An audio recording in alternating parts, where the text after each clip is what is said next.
Hi, my name's Leonie West from Westerly Design, and we have a new tool to show you today. It is Bound to Fit, and it's to finish off the binding and help you cut your binding to get beautiful mitered seams. I'm going to show you how to use the tool and give you a few tips on binding. The first thing we need to do our binding is to cut our 2.5 inch strips.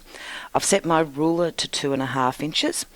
I have pressed and spray starched my fabric and worked out how many strips I require.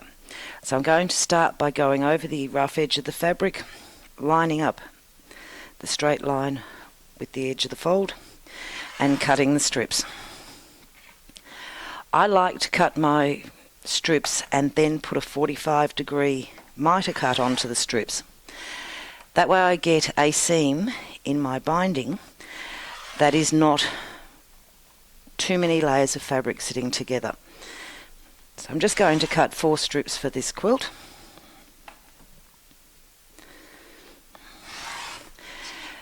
To cut my 45-degree angle, I can use a ruler and trim off the point, or I can use the new Bound to Fit tool. Put the guide to the edge of the fabric and just cut off. I've also taken off the point here, which will make it much easier to align for sewing.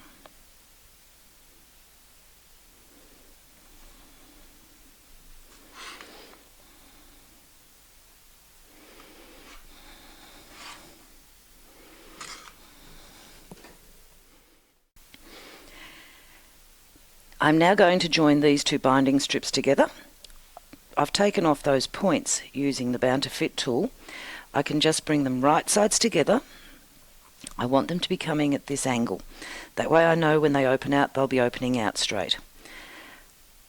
I'm going to align the edge here and put a pin in it. And I will also put a pin at the other end. So now that I've got the 2 pieces pinned together, I'm ready to sew these. I'm going to sew these with a scant 1/4 inch seam allowance. Now that I've sewn these seams, I want to press the seams, and I want them all to be pressed in the same direction. I'm not really worried about which direction as long as it is the same direction. I don't want to press these seams open. This is one time where you really don't want to press the seams open. If I press the seams open, my stitches are going to be pulled with usage and it can tear apart. This way my seam on my binding will hold together, and the binding is the part of the quilt that takes the most stress. So we'll press those seams, and as you can see, these fabrics line up beautifully. Now that we've pressed the seams, I'm going to press this fabric in half. I want to press it wrong sides together and press the full length of the fabric.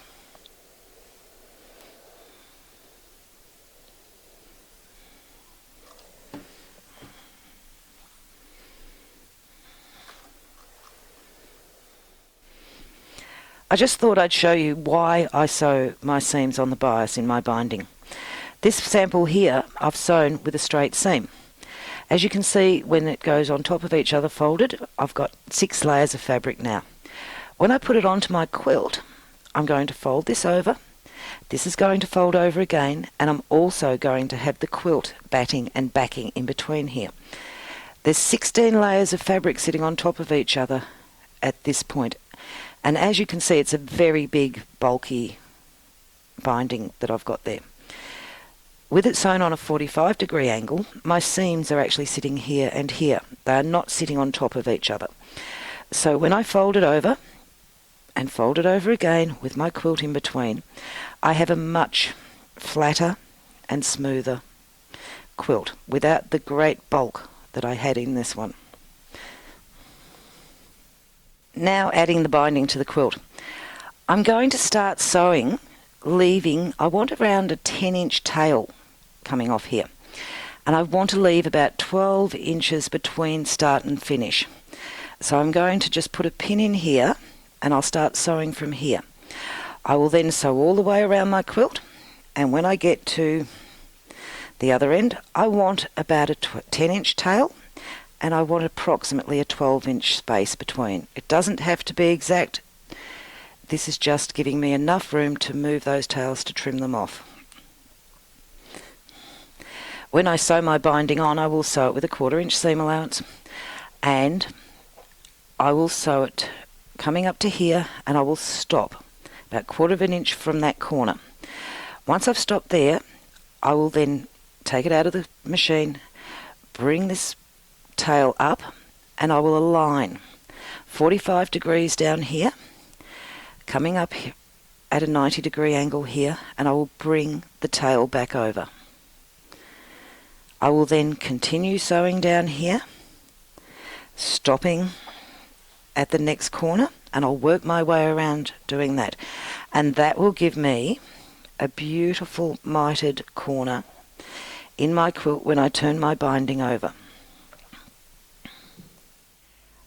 I've now sewn my binding to the quilt, back stitching at each end, and I'm now going to put my tail in a line with the edge of the quilt.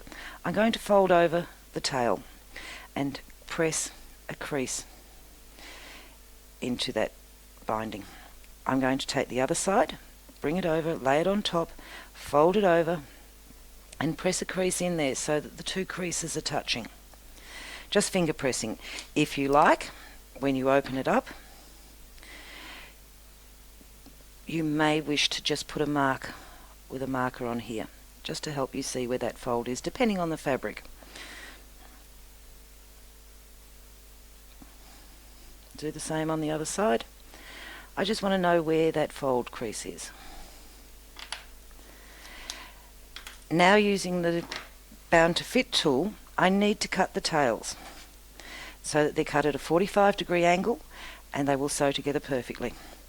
I need to have the bias facing away from the main part of the quilt. On this tool there is a line marked across here. It says to fold. This goes to the fold that we pressed in. And I'm going to put my black guide against the edge of the fabric, hold it down and cut the tail. So my tail is cut off this side. On the other side, the tail has to come in the opposite direction.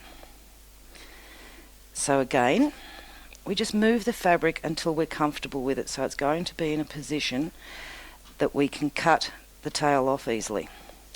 I just turn the tool around, I put the guide to the edge of the fabric and my to fold line against, on top of that fold.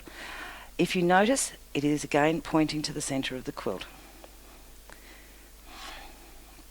And take off the tail. Now all I have to do is pin the two sections together. We've taken off the tips, so we have edge to edge sewing. Put a pin in this end, matching these two edges. Do the same at the other edge. Put a pin in, and we will now sew down with a scant 1/4 inch seam allowance. The seam is now sewn. Just remove the pins, and I will just press that seam over. Normally I would not press on my cutting mat, but I've got the quilt under there to protect it. And as you can see, I have a perfect binding to quilt measurement. I'll just go and sew that seam. I've now sewn the final seam of the binding. All I have to do now is to turn it over and hand stitch down the other side. But as you can see, I have a binding that is finished without any stretching or pulling into the centre. Very quickly, very easily.